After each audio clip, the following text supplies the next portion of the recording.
Olá, meu nome é Carlos Siqueira, seja muito bem-vindo e bem-vinda a este meu canal. Aqui nós falamos de literatura e tentamos falar sempre sobre escritores diferentes, de épocas, estilos, nacionalidades e gêneros diferentes. E tentamos falar frequentemente sobre poesia, gênero infelizmente impopular no Brasil e principalmente no YouTube. Mas Carlos Siqueira está aqui para falar sobre o que não é falado.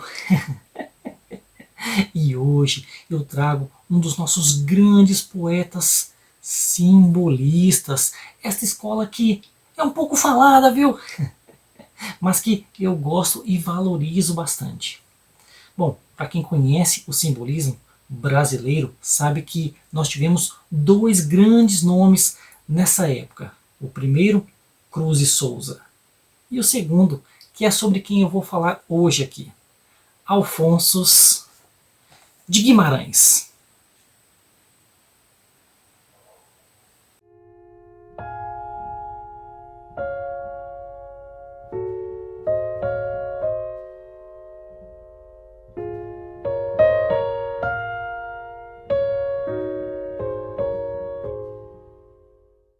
Bom, antes de eu ler os 5 poemas que eu selecionei do Alfonso de Guimarães, deixe-me fazer um breve comentário sobre o poeta e o seu tempo.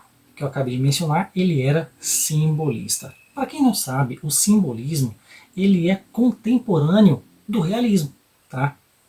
Só que nós não dizemos que existe uma poesia realista, e sim uma poesia parnasiana. Tá? Os parnasianos lá, Olavo Bilac, Raimundo Corrêa, né? Quem mais? Eu não estou lembrado agora. Pois bem, né? A questão é a seguinte, né? Para quem conhece a trajetória da literatura, sabe que nós tivemos os românticos, né? Que pregavam o quê? A natureza, né? A subjetividade, né? A, vamos dizer, um aprofundamento nas questões do próprio indivíduo. Né? O indivíduo é muito importante para os românticos. Né? E aí, quando vem os realistas, né, eles queriam ir contra essas ideias. Então, calma aí. Né? Você está valorizando a natureza? Não, não. A gente vai valorizar a cidade. Né? Você está pregando uma literatura individual? Não, não. A gente vai trabalhar com generalizações. Tá? Calma aí, você está falando aí de liberdade? Não, não, a gente vai trabalhar, né, o comportamento social, né, aquilo que influencia o próprio eu, na verdade. Né? Não existe liberdade. Pois bem, né, você está pregando a bondade? Não, não, a gente vai trabalhar com todos os sentimentos, inclusive a maldade do ser humano. Tá? Isso no realismo, tá? Ideias contra o romantismo. E aí tem o parnasianismo, né, que é a poesia realista, na verdade, que vai falar: eu estou cansado de subjetividade, né, eu vou trabalhar a objetividade, o claro, a descrição, a arte pela arte, não estou interessado no conteúdo. Tá? Isso é uma ideia parnasiana, que a gente não fala assim, poesia realista, não, não, poesia parnasiana. Tá? Só que contemporâneo ao parnasianismo tínhamos o simbolismo, né? Que era uma galera ali que falava, não, não, calma aí, né? Os românticos estavam certos. Né? Essa ideia de objetividade, né? De pragmatismo, olha o desencanto do mundo, onde está a magia do mundo? Né? Quais são os meus mistérios, os meus problemas, né? Aquilo que se passa no meu interior, né? Que a ciência não consegue explicar. Tá? Então, o simbolismo ele vai retomar as ideias do romantismo, só que de uma maneira mais profunda. Tá? Por quê? Porque os românticos, né, eles ainda tinham uma fase, né, de crítica social, né, de trabalhar ali uma ideia coletiva. Né? A gente tem aqui os indianistas, a gente tem aquelas ideias do José de Alencar de trabalhar, né, todo o povo brasileiro, né, enquanto os simbolistas não estão preocupados com isso. eles vão falar, olha, a gente não quer saber muito de crítica social não, tá? Mas a gente também não quer fazer arte pela arte como os parnasianos, tá? A gente quer trabalhar o eu interior, tá? E aí eles vão retomar a noite, essas coisas obscuras, o cemitério, né? Diferente dos românticos, que muitas vezes, não sempre, muitas vezes, né, ficavam assim, encantados, inebriados pela figura da mulher, um amor platônico, né? Ah, eu sofro porque eu nunca vou alcançar essa minha donzela, né? Os simbolistas muitas vezes vão falar, que isso, eu quero é o corpo, né? É a questão do amor carnal, tá? É, várias partes do corpo são mencionadas, são descritas, são desejadas, etc. Tá? Então, assim, tudo, tudo não, né? Mas quase tudo do romantismo vai ser aprofundado no simbolismo. Inclusive as palavras, tá? Os simbolistas eles trabalham muito com palavras pouco usadas, conhecidas. Por quê? Qual que é o pensamento? É que assim, o meu sentimento é muito complexo, então a minha linguagem também tem que ser. Tá? E outra coisa, né, eles vão retomar, assim como os parnasianos, né, o soneto. Tá? Por quê? Porque os românticos, como eles pregavam a quebra de todos os valores até então, se antes se escrevia soneto, eles vão parar de escrever soneto. Né? Vão falar, não, não, eu escrevo do jeito que eu quiser. Só que eles ainda rimavam, né? Ainda faziam a métrica, mas trabalhavam mais com canções, né? Com outros ritmos. Né? E o soneto foi deixado um pouco de lado, tá? Que vai ser retomado pelos simbolistas. Tanto o soneto decassílabo, como principalmente o soneto alexandrino, de 12 sílabas poéticas. Tá? Então, assim, isso aqui só foi um panorama, só para comentar, né, essa retomada de alguns ideais românticos que os simbolistas vão adotar justamente para ficar contra os parnasianos, que eram contemporâneos ali. Os parnasianos e os realistas, ó, enquanto os simbolistas vão se aliar aos românticos. Tá? E o Alfonso de Guimarães foi um desses poetas. Já mencionei que aqui no Brasil nós tivemos dois grandes poetas simbolistas. O Cruz e Souza, grande poeta, já li um poema dele aqui em algum vídeo que eu não lembro qual. Ah, lembrei agora, né? Foi um vídeo temático que eu fiz sobre o coração na poesia. Tá? O Cruz e Souza é o nosso maior expoente. Tá? Assim, é um cara assim muito inventivo, um cara assim que tem uma palavra forte, né? É uma coisa assim que você fica arrebatado quando lê. Diferente do Alfonso de Guimarães. Tá? O Alfredo Bozzi, grande crítico literário, né, historiador literário também, ele vai dizer que o Cruz de Souza ele é um poeta solar, né, ele ilumina, né, enquanto o Alfonso de Guimarães é um poeta lunar. A luz dele é mais baixa, mais tênue, né? É mais suave, tá? E os temas também, tá? O Bozzi diz que o Alfonso de Guimarães ele é quase monotemático. De novo essa moto. Quase monotemático, tá? Por quê? Porque ele vai trabalhar muito a morte, a noite, a lua, né? Essas questões mais noturnas, tá?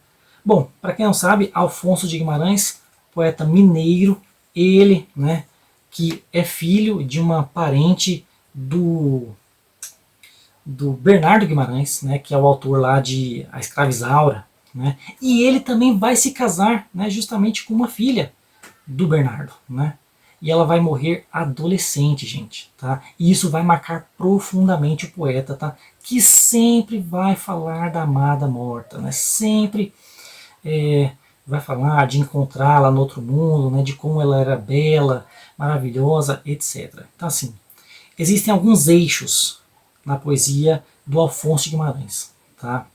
A amada morta, a noite, a lua, né, a própria morte. Né? E a gente vai ver isso nos poemas que eu selecionei aqui. Tá? E o primeiro, gente, eu queria ler um poema que ele fez dedicado à lua. Tá? A lua, né, que é uma musa para os poetas, né, de várias épocas. E o nosso Alfonso de Guimarães olha muito para ela. Aí eu selecionei um poema aqui que eu achei muito bonito, que se chama Lua Nova. E diz assim: pobre lua nova, tão pequena, pelo infinito do céu perdida, tão magoada, tão cheia de pena, da cor de uma menina sem vida. Pobre lua nova, quem te pôs tão nua assim num salão tamanho, com o corpo cheio de pó de arroz, como um anjo que saiu do banho? Que mãe sem alma, se faz tão frio, te deixou nua num céu como este? Caíram todos na água do rio os vestidos de luar que perdeste. Vela-te, pois, e vai te esconder atrás das nuvens, ó lua nova. Se estás tão branca, se vais morrer, dentro das nuvens tens uma cova. Cova de arminho, cova de neve, berço onde o olhar do bom Deus flutua. Como teu corpo, que assim tão leve, vai ficar bem pequenina lua. Logo depois, ressuscitarás. Serás então já mulher completa, de seios brancos, de amor e paz, deusa da noite, visão do asceta. E serão de neve os teus noivados, terás grinaldas brancas de areia. Menina lua, dias passados, serás a senhora lua cheia. Aqui nós temos um poema em homenagem à lua, aqui ele observando a lua nova, e aqui ele faz essa brincadeira, né? Quem foi que te deixou nua, sozinha, neste mundo tão obscuro, né? O céu escuro e a lua pequenininha, né? Mas aqui nós já temos também essa ideia da cor de uma menina sem vida. Perceba, né? Não é uma mulher sem vida, é uma menina, né? Que faz referência justamente a jovem esposa dele que morreu adolescente, gente. Se eu não me engano, 17 ou 16 anos de idade, tá? E depois ele vai fazer várias referências. Tem algumas imagens bonitas também aqui, quando ele diz assim: caíram todos na água do rio os vestidos de luar que perdeste. Né? Olha que bonita. A luz do luar que desce, branca, clara, como se fosse um vestido que desce. Né? Bonito isso. Depois ele vai retomar mais à frente. Cadê? Eu me perdi! Tá. Tem uma coisa que ele menciona aqui também, né? A figura de Deus. Tá? Uma outra temática do Alfonso de Guimarães, a religião. Ele era mineiro, né, gente? A religião católica é muito forte ali. Né? Quer dizer, a religião católica era muito forte no Brasil inteiro, né? Mas ali é muito mais, né? Junto do Nordeste também. Pois bem, né? E a figura de Deus é mencionada em vários poemas. Os anjos são mencionados, as várias Nossas Senhoras, né? Ele menciona aqui vários poemas. Ai, vem Nossa Senhora, me dá o teu sorriso, me dá o teu abraço, meu Deus, né? Chega até a ser assim um pouco repetitivo, tá? E o próprio Bose menciona essa questão. Pois bem, né? Mas a lua vai morrer, ele fala aqui da cova, né? Vai se esconder atrás da nuvem, porque lá tem uma cova, ninguém vai te ver, mas depois vai ressuscitar. Perceba a questão que de novo a gente relaciona com a religião, né? Vai ressuscitar assim como Jesus ressuscitou, a lua também vai ressuscitar, mas agora como lua cheia, né? Como mulher de verdade. E aqui ele até menciona, né? Com os seios brancos de amor e paz. Agora já é uma mulher formosa, deusa da noite, visão do asceta. Né? O asceta é aquela espécie de monge, né? Aquele cara que é dedicado não ao mundo, mas ao crescimento de si mesmo, etc. Né? Muito bonito o poema. Foi aqui que eu mencionei. Serão de neve os teus noivados. Falei que ele ia mencionar lá o véu, né? Terás grinaldas brancas de areia. Tudo que remete à luz, né? Já da Lua. Muito bonito poema, né? Esse é o Poeta Lunar, segundo o Alfredo Bose, tá? Esse foi o primeiro poema que eu selecionei. Agora eu quero ler outro, que se chama Náufrago, que eu gostei bastante também. Você perceba que é tudo soneto aqui, tá? Tudo verso rimado, metrificado, etc. E a maioria dos sonetos são alexandrinos, mas tem alguns decassílabos também. Pois bem, Náufrago diz assim: e temo tudo, e nem sei o que temo. Perde-se o meu olhar pelas trevas sem fim. Medonha é a escuridão do céu, de extremo a extremo. De que noite sem luar, mísero e triste, vim? Amedronta-me a terra, e se a contemplo, tremo. Que mistério fatal corveja sobre mim. E ao sentir-me no horror do caos, como um blasfemo, não sei por que padeço, e choro, e anseio assim. A saudade tirita aos meus pés, vai deixando atrás de si a mágoa e o sonho. E eu, miserando, caminho para a morte alucinado e só.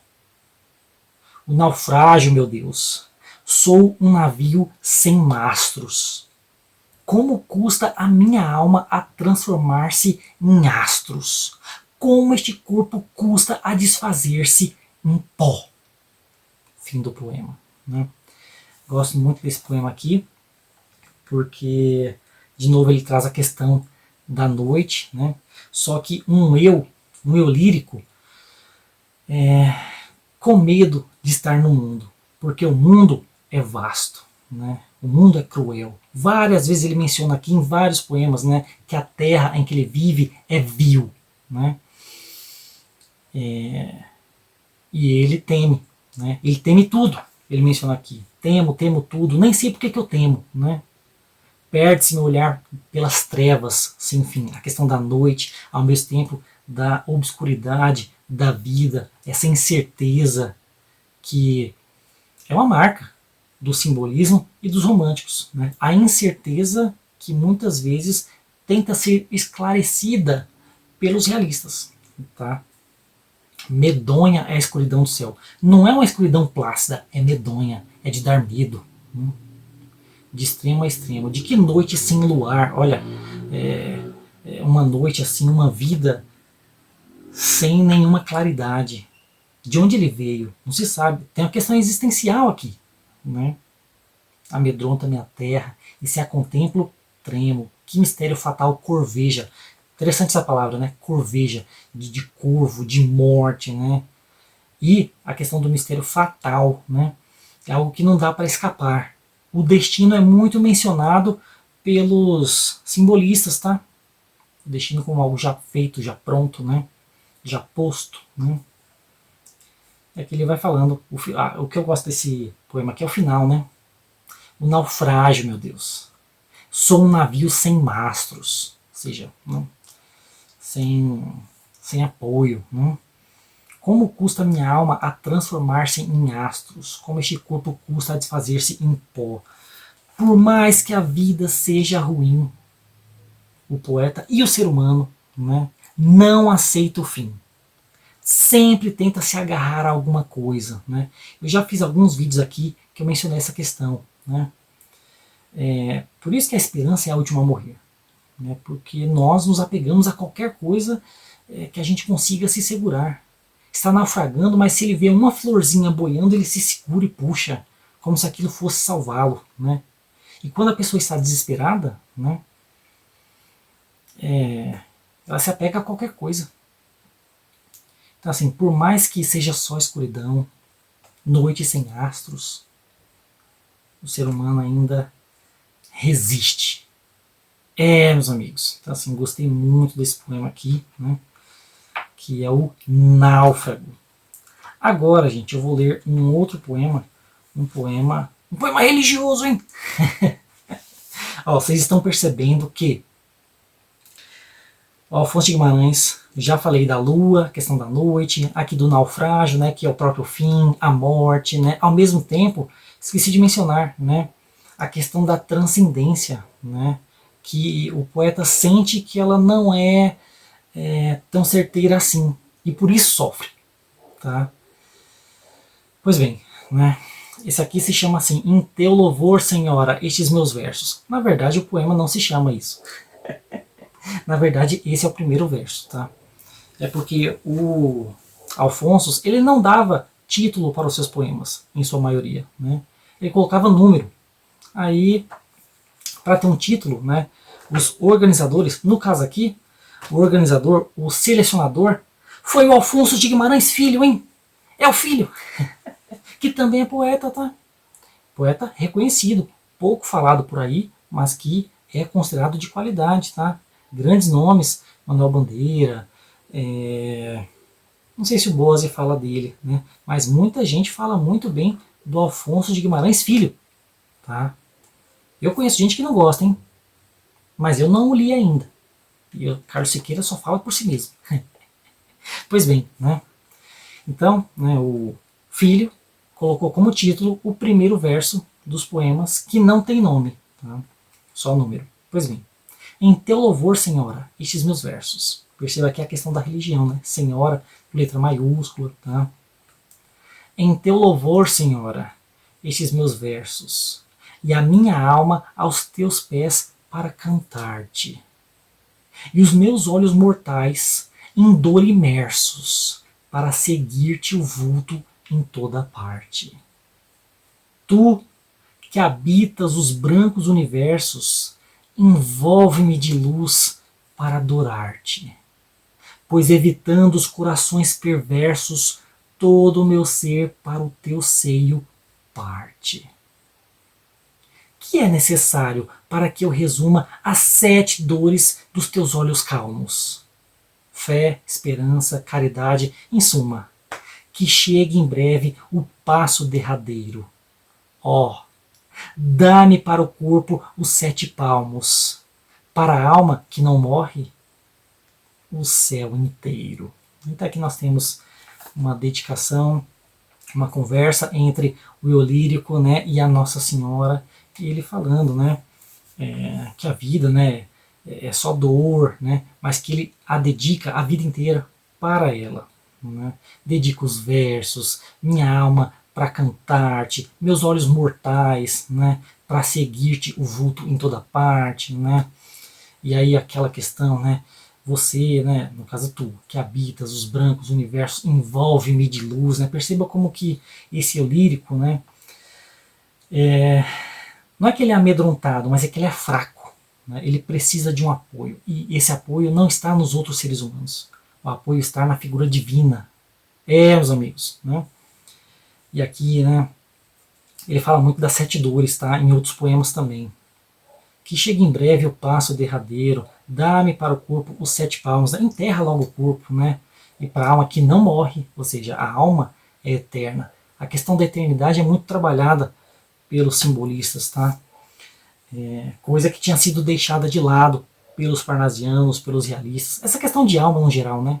Não é alma, é corpo, né? Aqui não. A alma que não morre, me dá o céu inteiro, vai. Meus amigos, um poema de cunho religioso. Né? Que eu vou pegar mais um poema que eu gostei bastante, que também segue essa mesma linha aí, né? Que conversa com a transcendência, que se chama Segues para a Imperial Cidade dos Pés Juntos. Na verdade, esse é o primeiro verso. O poema diz assim: Segues para a imperial cidade dos pés juntos, e dos olhos em paz, e dos braços em cruz.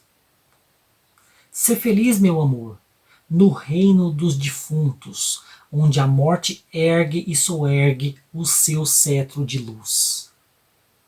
Permita-me, Deus, que em breve estejamos bem juntos, nus das vestes do mundo e da carne bem nus.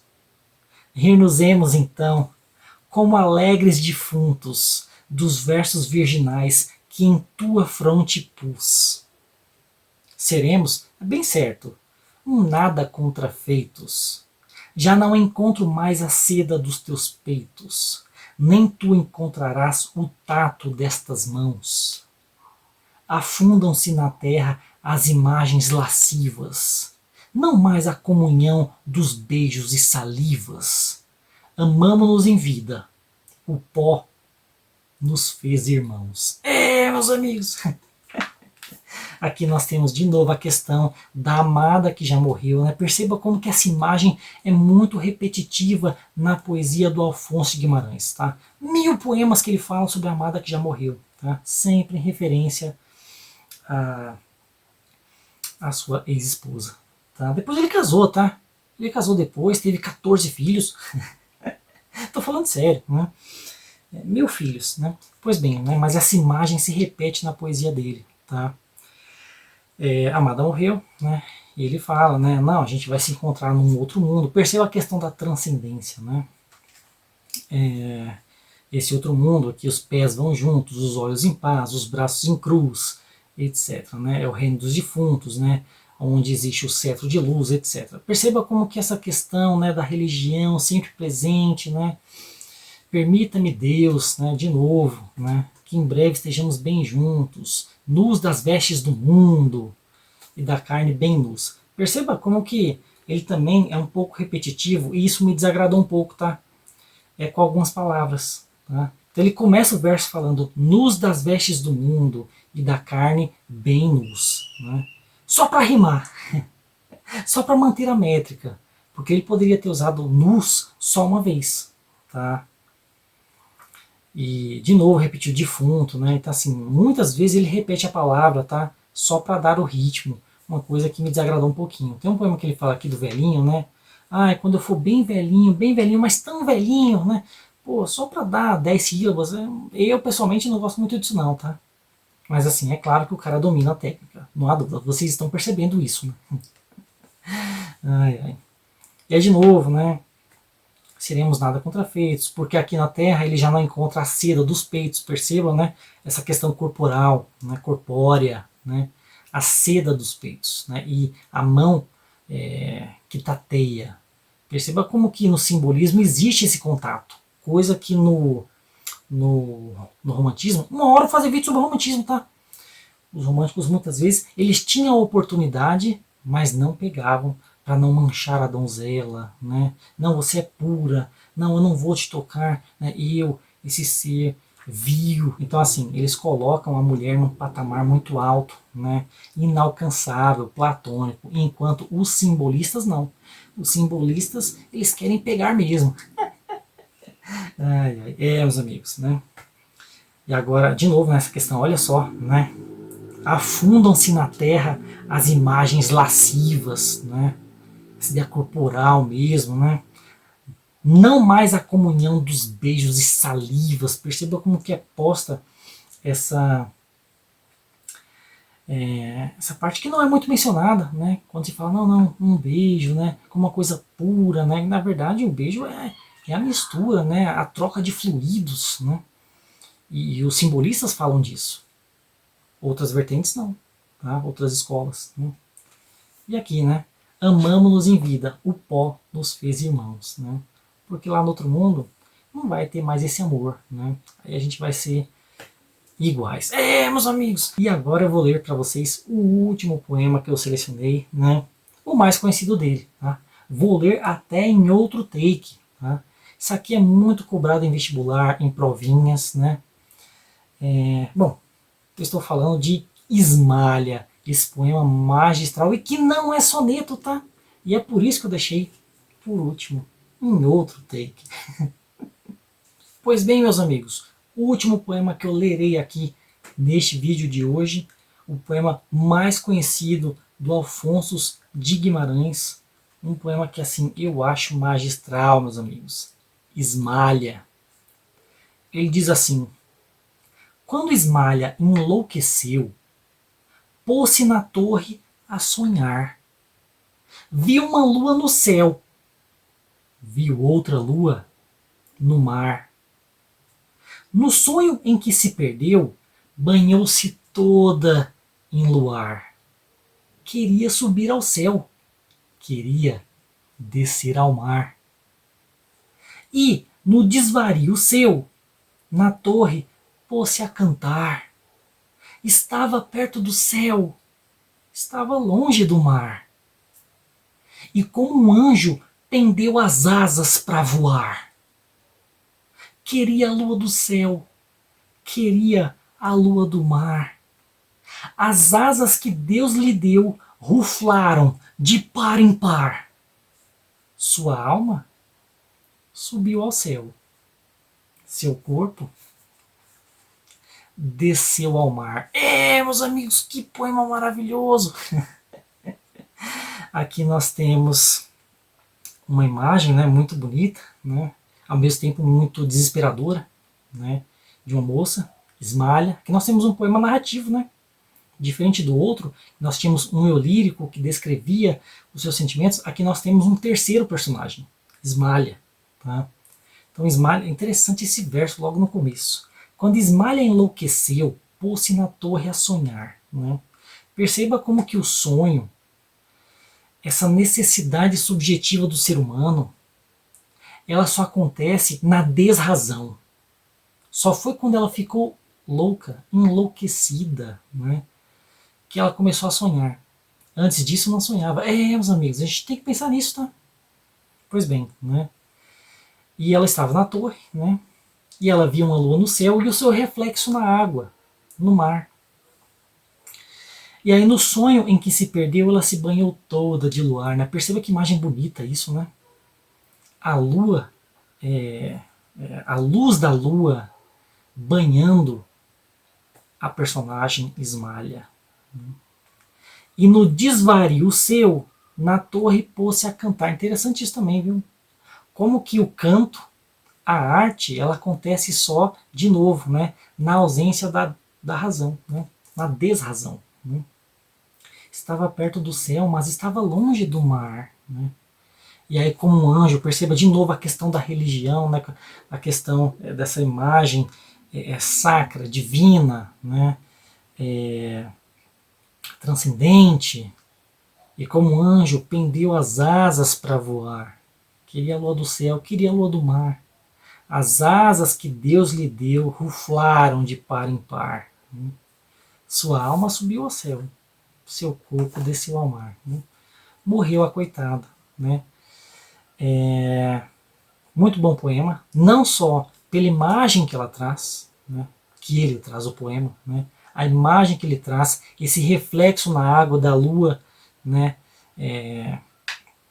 No céu e no mar. Né?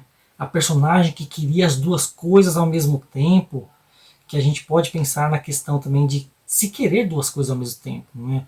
O corpo e a alma, né? De ser livre e ao mesmo tempo ter segurança, né? Como que essa dubiedade convive com a gente, tá? De se querer mais uma coisa ao mesmo tempo e essa coisa ser oposta à outra, tá? Mas o que eu mais gosto desse poema é a linguagem, tá? É uma linguagem simples, mas esse poema não é um soneto, tá? Ele não tem 4 estrofes, né, sendo elas 2 quartetos e 2 tercetos, não, nada disso. Aliás, ele não é nem decassílabo, nem alexandrino. Né? Os versos aqui são redondilhas, meus amigos. O que é redondilha? O que é redondilha? Não sabe de nada. É o seguinte, gente, vou até colocar o livrinho aqui, até me atrapalhei na hora de falar. Né? Existem vários gêneros na poesia, tá? E o verso ele pode ter vários tamanhos, tá? Mas existem alguns tamanhos que são mais comuns para nós em língua portuguesa. Né? O soneto com 10 sílabas poéticas é muito comum para nós. Tá? O soneto de 12 sílabas não é tão comum. Tá? Agora, as redondilhas são muito populares, meus amigos. Né? Existem 2 tipos de redondilhas. Né? As redondilhas menores e as redondilhas maiores. Tá? Redondilha maior é aquele verso que tem 5 sílabas poéticas. Tá? De cabeça não me vem nenhum não. Tá? E esses aqui, né? Esses aqui Esses não, né? Essas aqui são redondilhas maiores, de 7 sílabas poéticas. Gente, a redondilha é muito popular no nosso próprio imaginário, tá? Vários ditados populares, eles têm uma estrutura de redondilha, né? São só duas frases, mas as duas frases muitas vezes têm 7 sílabas poéticas e a gente nem nota, tá? Mas assim, é uma coisa muito tradicional na língua portuguesa, tá?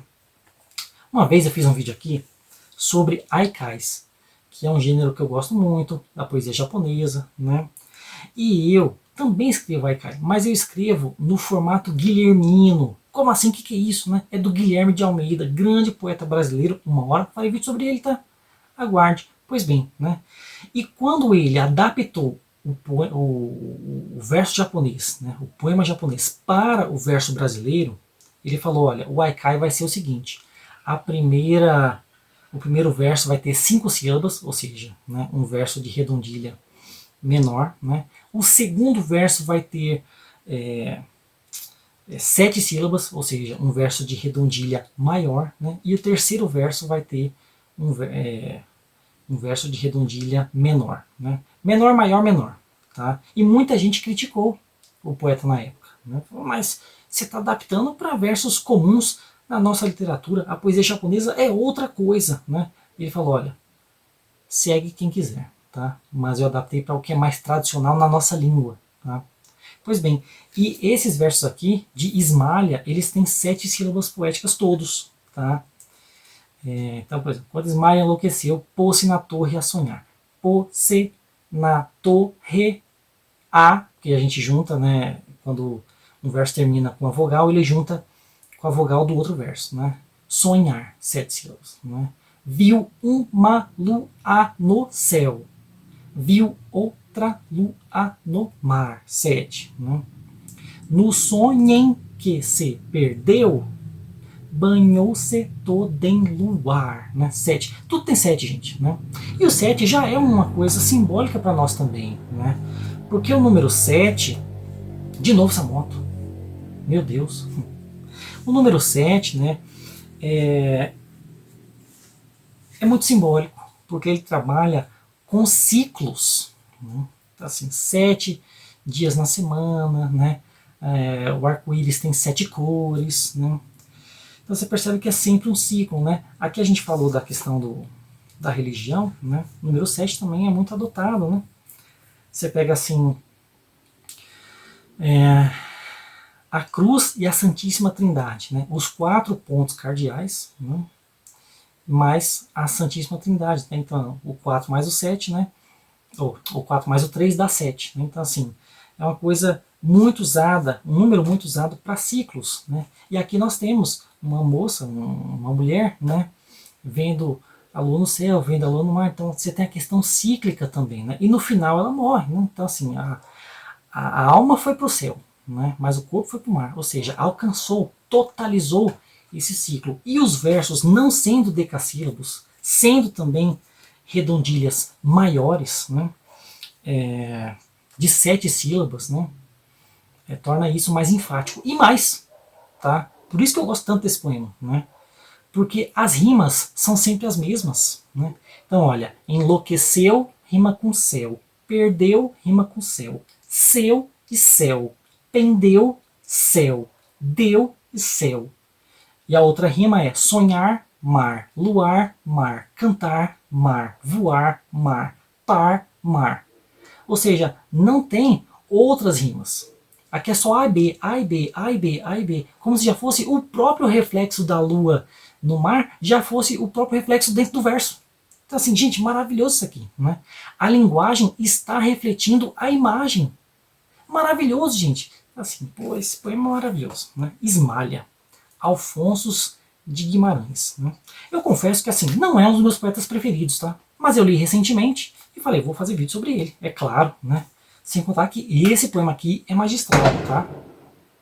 E soltaram fogos. O que está acontecendo? Nem é dia de jogo hoje. Ai, ai, meus amigos. Então assim, eu espero que vocês tenham gostado. Eu vou fazer mais um vídeo, talvez short, tá? Por quê? Tem um poema que eu gosto muito do Alfonso de Guimarães que não está presente nessa antologia da Global, tá? Não está presente, tá? Eu vou procurar e vou ler, tá? Na verdade, eu deveria ter feito isso já antes, mas vou fazer depois, tá? Eu faço um vídeo à parte, que é um poema em que o meu lírico vê um velhinho carregando um caixão, né? E ele fala, que caixão é esse? Né? E aí o velhinho fala que é o próprio leito. É, meus amigos, mas depois eu depois eu leio esse poema para vocês. Gosto muito, mas não está presente aqui. Então é isso, meus amigos. Esse foi o Alfonso de Guimarães, tá? Um grande poeta brasileiro. Tem o Alfonso de Guimarães Filho, hein? Esse aí eu não conheço não, né? Um dos dois grandes nomes da poesia simbolista brasileira, junto do Cruz e Souza, que uma hora vou fazer vídeo, aguarde. Né? Esse aqui, né, o Bose fala que é um poeta assim, de um tom mais sutil, mais até monótono, tá? Os temas são mais repetitivos, né? Ele foca muito nessa questão da amada que já morreu, foca muito na questão da transcendência, dos anjos, das Nossas Senhoras, de Deus, né? E a questão do noturno também. Né? Muitas noites, tem algumas palavras que ele repete muito também aqui, são constantes, né? Mas que são pontos-chave para você entender a poesia do Alfonso de Guimarães. Bom, eu espero que vocês tenham gostado. Se vocês gostaram do vídeo, curtam, comentem, compartilhem, se inscrevam no canal, essas coisas todas que vocês estão acostumados a fazer. Muito obrigado e até a próxima. Para.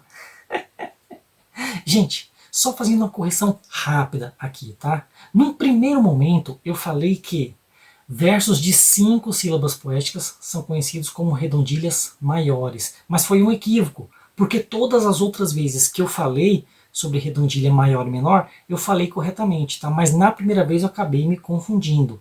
Redondilha menor tem 5 sílabas. As que têm 7 sílabas são redondilhas maiores, tá?